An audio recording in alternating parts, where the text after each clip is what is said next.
5 things we learned from Bournemouth 2, West Ham United 2. By the way, if you're not already doing so, make sure you're hitting that follow button for daily West Ham United content. Number 1. Nuno bottled it today. I can't think of a better word to describe it. I really can't. We were 2-0 up in that second half. And at that point, what you want to do is you want to take the game to the opposition to try and get that third goal and close the game off. But no, he doesn't do that. On the 52nd minute, just 7 minutes into that second half, he makes the decision to take off Callum Wilson, who scored 2 goals in the first half, and put on Thomas Soucek to play him up front. And he tells us to sit back and just soak up the pressure. And that's what we did. We sat back, we soaked up the pressure, and the pressure kept on building and building and building and building because they just kept on throwing absolutely everything at us. We could not get out of our own box.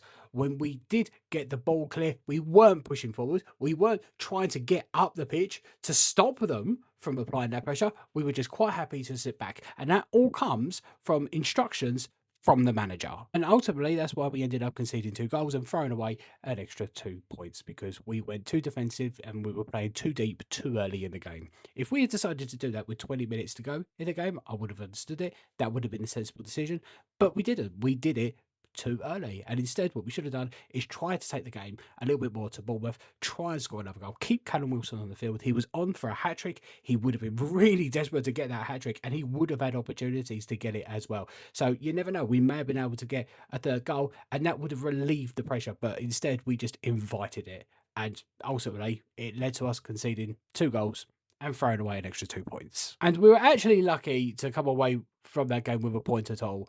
If it wasn't for number 2, Areola, outstanding today. 12 recoveries, 10 saves, 8 saves inside the box, 2.85 goals prevented, and an assist as well. He was outstanding. And we 100% do lose that game if we did not have him in between the 6 today. Number 3, Todd Ebo. He is looking revitalised under Nuno. Another brilliant performance today. That is the 3rd game in a row. I thought he was really strong at the back. His positioning was really good. Really, really strong on the ball. Puts in a really good challenge. And he's good at bringing it out from defence as well. So, yeah, he does look revitalised. And while I wasn't overly convinced by our other centre-backs today, I was convinced by him. I thought that he was brilliant. By the way, if you are watching this video on any other platform, this is where the video is going to end right now, and you're going to have to wait for part 2 because those other platforms either punish me for posting a video over 3 minutes or do not allow me to post a video over 3 minutes. So you're going to have to wait for part 2. But if you're on TikTok, we are going to continue on now.